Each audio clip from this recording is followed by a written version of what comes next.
liquid hydrogen, lower stage and upper stage, and 2 liquid oxygen, lower stage and upper stage, are at 100%, and that's exactly where we want to be. This kicked off at 7:30 this morning with a go for cryo load, and here we are, roughly about 5 hours later, and we're fully tanked and now in replenish. The amount of propellant on board, roughly 733,000 gallons. That's about an Olympic-sized pool and a half. Huge amount of propellant. It's all flowed in there. The great news there, no leaks, no issues, and we're looking good at this point. So let's talk weather now. The weather, while it is favorable overall, it's not totally clean, and that was hinted at earlier when we talked about the storms. There is, of course, some onshore flow. Currently, our overall attempt percentage stands at 80% chance of acceptable weather conditions at the time of liftoff, which is going to be within our launch window. That's tonight from 6:24 p.m. Eastern Time until 8:24 p.m. Eastern Time. Winds are good. The lightning risk is low. But scattered showers still remain possible around the Cape and including near the pad. So the expectation is that there'll be some more active weather coming our way, but we're expecting it to push to the west. So the watch item is really any isolated shower that could briefly move through the area and trigger a constraint, especially for flight through precipitation.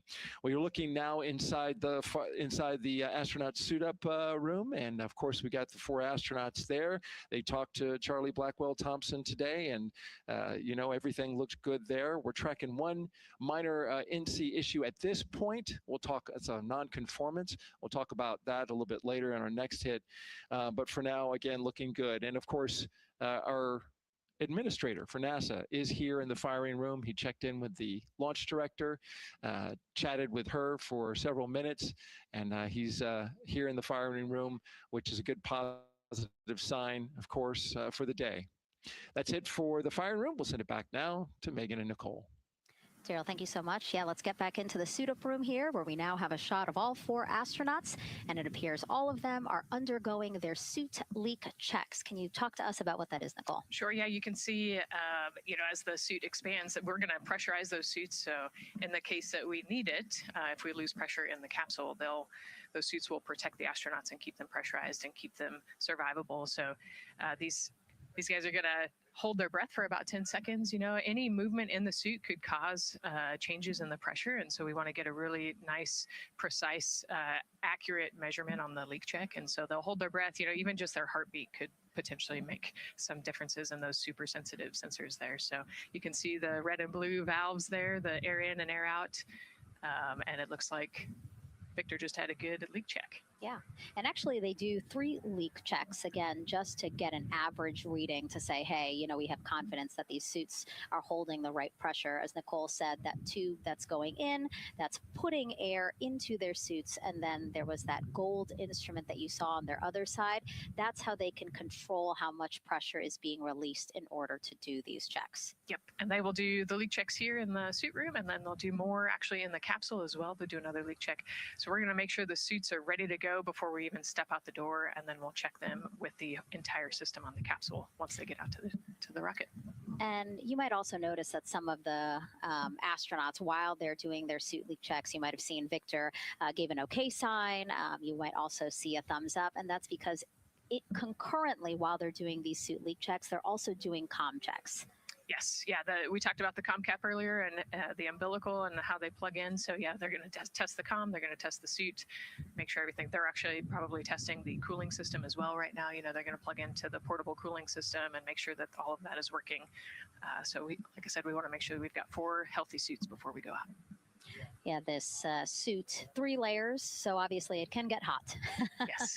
So one of the layers is a cooling undergarment, and basically they flow cold liquid through that undergarment to keep the astronauts cool and comfortable before liftoff today. Yeah, it's like a onesie with a bunch of tubes running around it, and the water flows through there to cool you down. All right, lots of information to share with you all today. If you have any questions, we'd love to hear from you. All you have to do is send your questions our way by tagging @NASA Artemis, and we'll try to answer as many of your questions live. And we'll also have some questions for you throughout the broadcast, so we hope you can participate in those opportunities as well. Okay, as we continue to be inside the suit-up room here, why don't we learn a little bit about each of our crew members? Right now, we are looking at pilot Victor Glover, but hopefully we can get a shot here of our commander, Reed Wiseman.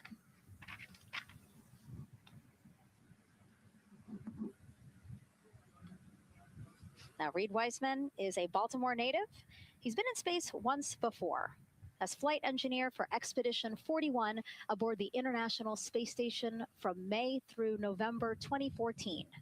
During the 165-day mission, Reed and his crewmates completed, get this, more than 300 science experiments in areas like human physiology, medicine, physical science, earth science, and also astrophysics. They actually set a milestone for station science by completing a record 82 research hours in a single week. He also served as chief of NASA's astronaut office from December 2020 to November 2022, and Reed has 2 daughters. Yeah, I love Reed is such a great leader. He was the chief of the astronaut office when they hired our class of astronauts, and so I think I have to publicly thank him for for my job here today. But yeah, he's a family man. He's a good leader, and he's a great pick for the commander of this mission. Yeah, I think in talking through some of his other accomplishments, obviously he has leadership qualities that makes him prepared for commander of Artemis 2. Yes, he does. He's a well-experienced naval officer and now NASA astronaut. And so now here we are, pilot Victor Glover. NASA selected the California native as an astronaut in 2013. At the time, he was actually serving as a legislative fellow in the United States Senate. His first trip to space was in November 2020 when he launched as pilot of NASA's SpaceX Crew 1 mission. That was the first operational mission of NASA's Commercial Crew Program, which resumed launching American rockets from American soil to the International Space Station at the end of the shuttle program. Victor is a U.S. Navy captain and naval aviator who served as a test pilot, racking up more than 3,500 flight hours in more than 40 different aircraft. He and his wife, Deanna, have 4 children. Yeah, 4 children, a lot of energy, but that checks, right? I think of Victor Glover, I think of a lot of energy, smart guy who's always excited and ready to go. And there you go, he's smiling in the suit room this morning. Oh, yeah, he's a great guy. All of them are. This whole entire crew, they're just a good group of human beings, of leaders, of friends, family. I have never heard anybody say anything bad about any of these 4. They're also well accomplished, and they're also deserving of this opportunity to return to the moon. Yeah, and they're also humble, right? They're just standard humans going to the moon, but you would never know that when you talk to them in a normal conversation. And so it looks like Christina here has completed her suit leak checks as well, her communication checks too.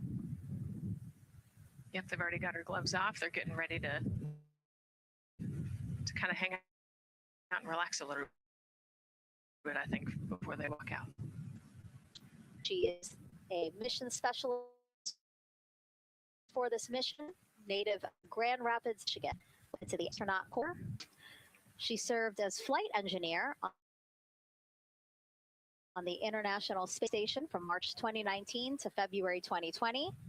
And during that time, Cook set a record for the longest single space flight by a woman with a total of 328 consecutive days in space.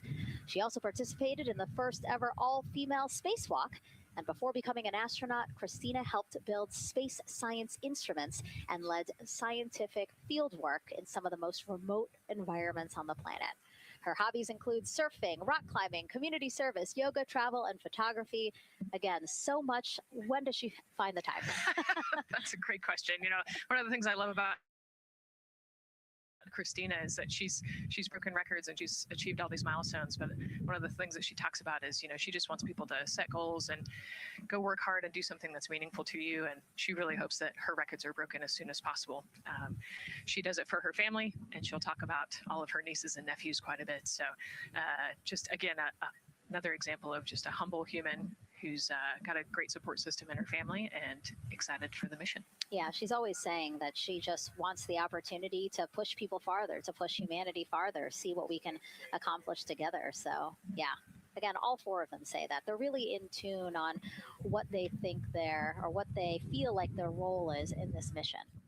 Yeah, I think their legacy is going to be, providing the shoulders for others to climb on. Mm-hmm. And last but not least, first-time flyer, Canadian Space Agency astronaut Jeremy Hansen will fly to the moon as a mission specialist on the Artemis 2 mission. The London, Ontario native was selected as an astronaut in 2009. After that, he worked as Capcom at NASA's Mission Control Center in Houston. Capcom stands for Capsule Communicator, and that's the sole direct voice communicating with astronauts in space. He also participated in training exercises such as living on the ocean floor off the coast of Florida to simulate deep space exploration for 7 days. In 2017, he became the first Canadian to lead a NASA astronaut class. He also enjoys getting out on a sailboat, rock climbing, and mountain biking.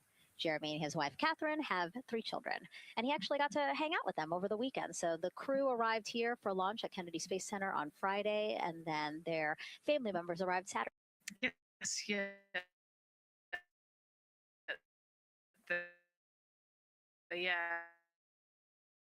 As long as our family can quarantine with them, they, quarantine Houston off your close family and friends.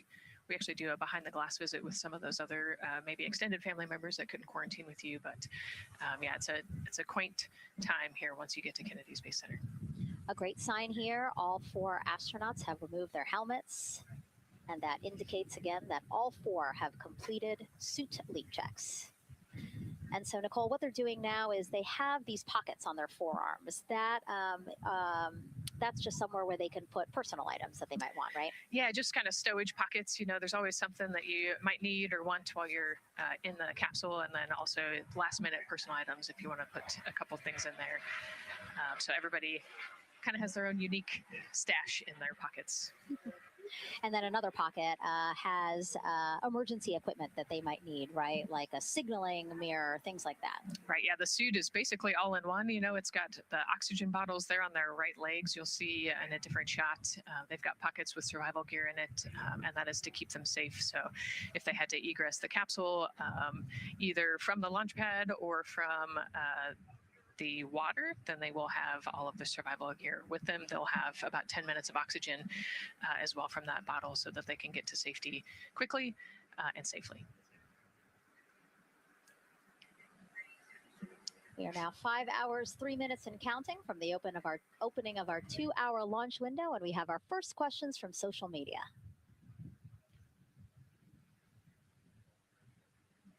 Question here from X. So to be clear, this is not a mission to land, but to orbit the moon. Thank you, and thank our astronauts. Nicole. Yeah, this is a great question. I think it's important to highlight the mission of Artemis 2, where we are going to go around the moon. We're going to see the far side of the moon. We're going to see parts of the far side of the moon that human eyes have never seen before. It's very similar to the Apollo 8 mission, right? We're also potentially going to be able to see the landing sites for the future Artemis missions and kind of provide the overall context of those landing sites amongst the entire moon site there. So it's an exciting mission. We'll get to learn a ton about there's so much science that's going to be on this mission as well, right? Where they're going to do some science experiments on humans, learn about the stress of the environment, and we're going to learn about the radiation environment. We're going to learn about the suits as well. We've got some technology demonstrations that are going to happen. So there's a lot going on this mission as we fly around the moon and come back. Mm-hmm. We always say it's about increments, right? Like we're making that next giant leap to Mars, but in order to do that safely and to do that thoroughly, incremental steps. Exactly. And, this is the first time that we've put crew on this rocket. And so actually, before we even head to the moon, right, we're going to stay close to the Earth, and we're going to check out all of the systems on Orion, make sure that it can handle 4 humans sleeping, people exercising, all of the environmental control systems are working. So we want to make sure that the capsule is safe for the crew before we send them, almost 250,000 miles away. Yeah, that was a great question. And we actually have another one that we'll pull up on screen here. Another question from X. How long will it take them to reach the moon, and how long will the entire mission last? Another great question, right? So they're going to do a couple orbits around the Earth. They'll do a perigee and an apogee raise burn. What that means is that they're going to accelerate to get further away from the Earth, and they'll get into a really highly elliptical orbit first.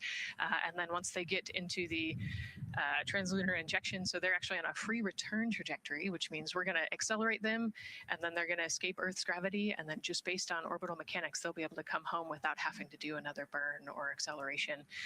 So it'll take about 4 days once they leave Earth's gravity to get to the moon.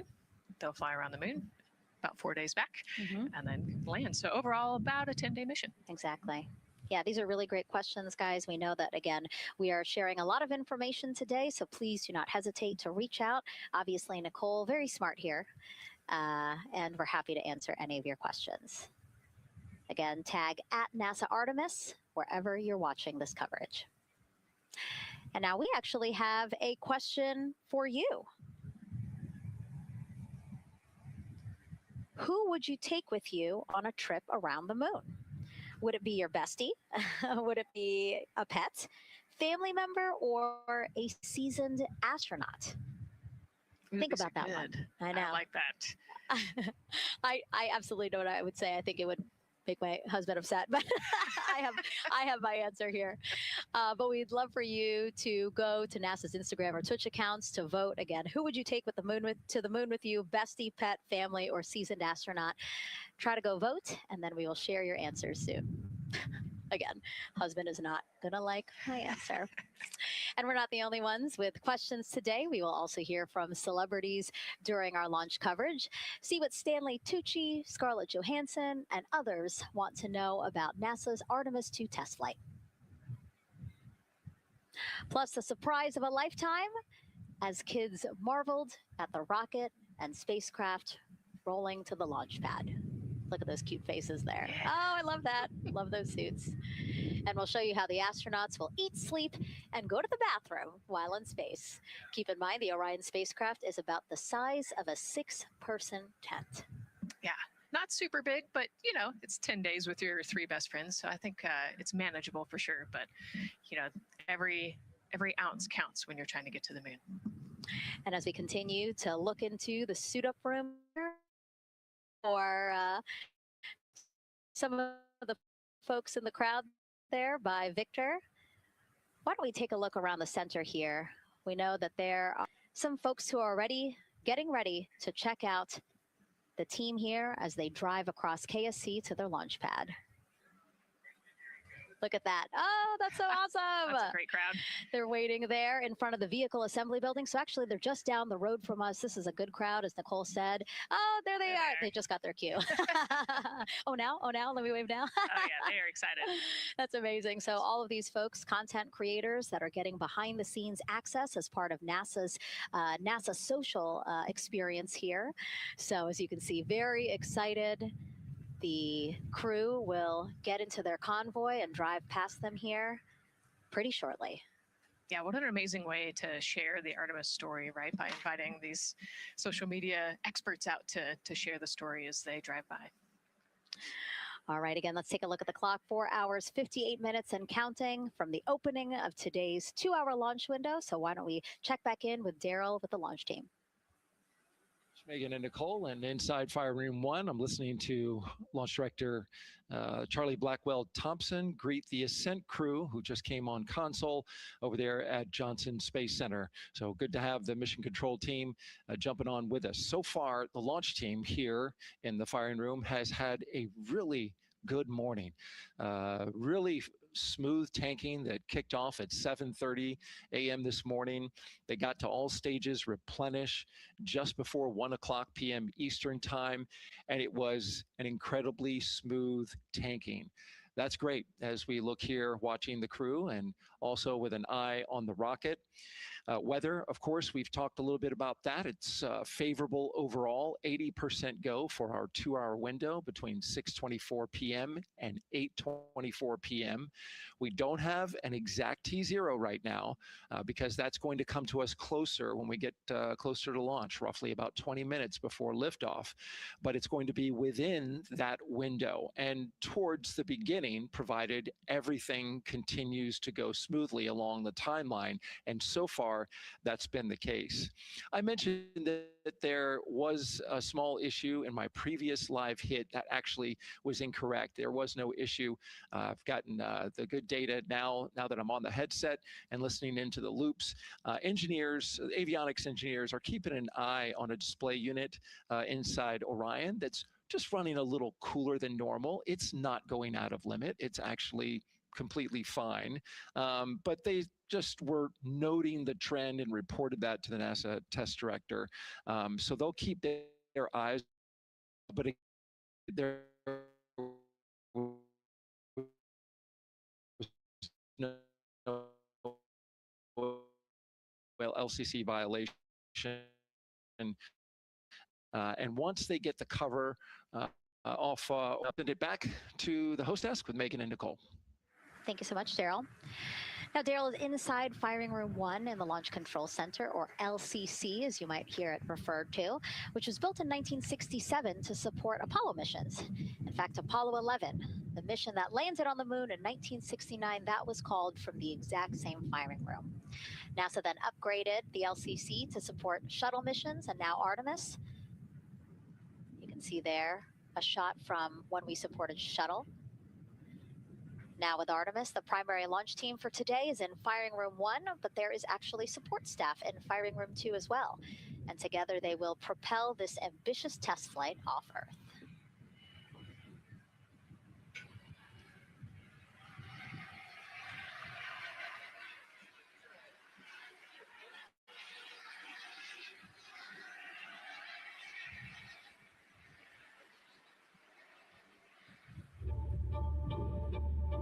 We're going back to the moon because it's the next step in our journey to Mars.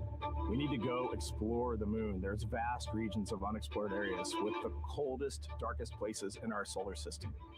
This is a test mission, and when we get off the planet, we might come right back home. We might spend 3 or 4 days around Earth. We might go to the moon. That's where we want to go, but it is a test mission, and we are ready for every scenario as we ride this amazing space launch system in the Orion spacecraft. But another reason we're going back to the moon is to fulfill NASA's mission, which is to explore the unknown in air and space, to innovate for the benefit of humanity, and to inspire the world through discovery. And when we succeed and when we accomplish the things that we set out to accomplish, that inspiration not only can set up new things to happen, but it also is a reminder in tough times that we're capable of doing great things when we work together.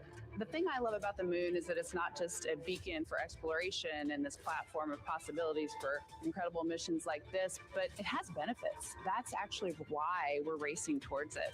Those benefits are really wide in nature. You have everything from innovation, technology development, not only for future missions going deeper into the solar system, but technologies that come back to Earth. You have inspiration, a whole generation of people starting this pipeline of STEM workers and manufacturers and operators that are excited to see what you can do when you work hard and you come together as a team.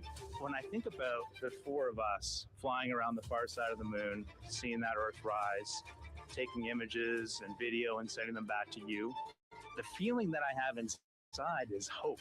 We know that Artemis 2 is not the solution for humanity on planet Earth, but it is a contribution in the positive column. We hope that just for on the Earth with over 8 billion people, and you see this concrete example of what humanity can do, this extraordinary thing when together to achieve.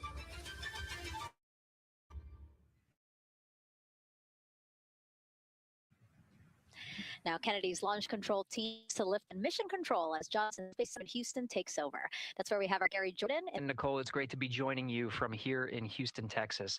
I'm in NASA's Mission Control Center, where the Artemis II Ascent flight control teams, led by Flight Director Judd Freeling, recently started their shift to monitor the Orion spacecraft integrity, the Space Launch System, and the crew to make sure all criteria is met to commit to today's launch and the mission ahead.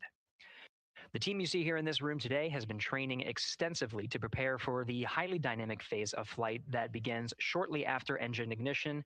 Teams here will be monitoring the flight of the Space Launch System, Orion, and of course the Artemis II crew on board as they make their way from the Kennedy Space Center into Earth orbit. The lead console positions will be in this room called the White Flight Control Room, a room which traces its legacy to the Space Shuttle program, with the first shift supporting STS-70 in 1995, more than 30 years ago. Each console represents an expert in a particular discipline, whether it be communications, propulsion, crew health, life support systems, or trajectory.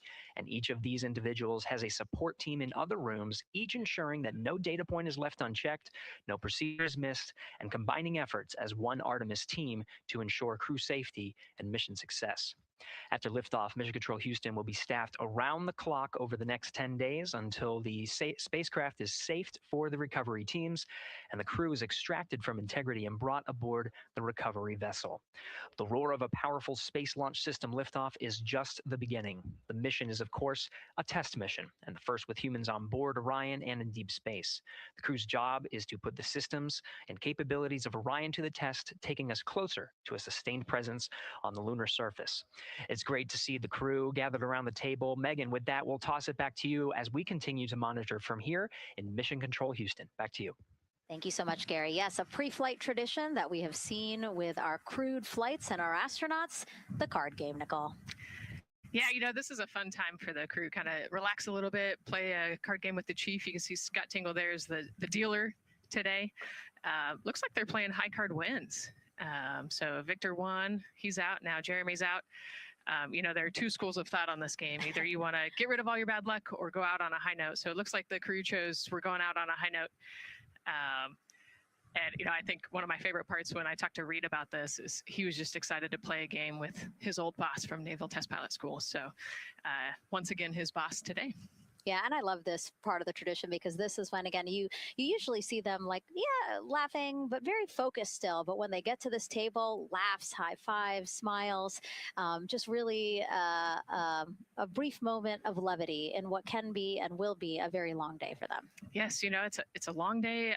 There's a lot of preparation that goes in today. And so they're just, I think, at least for us, it was a nice brief moment of some relaxation, a couple laughs, you know, a moment to take a few deep breaths and reflect on the mission ahead, and then, you know, get some high fives as well.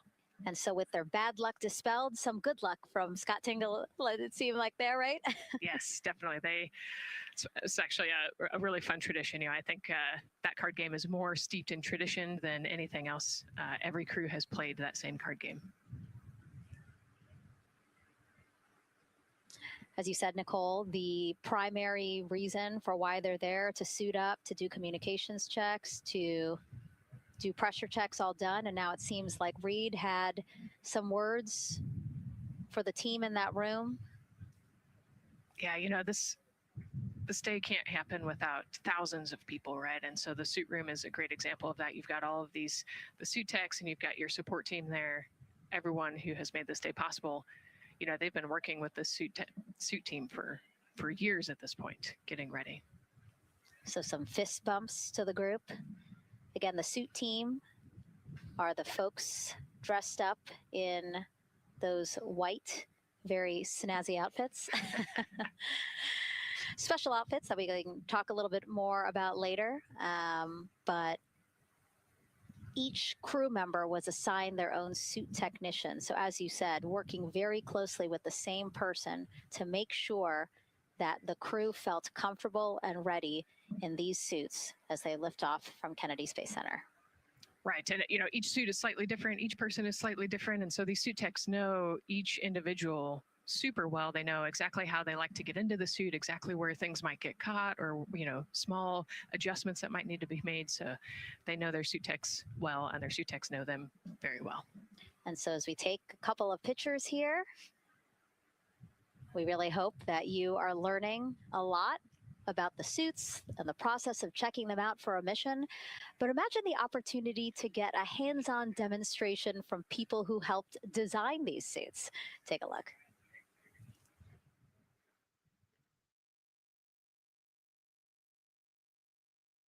Does anyone want to try on one of the gloves?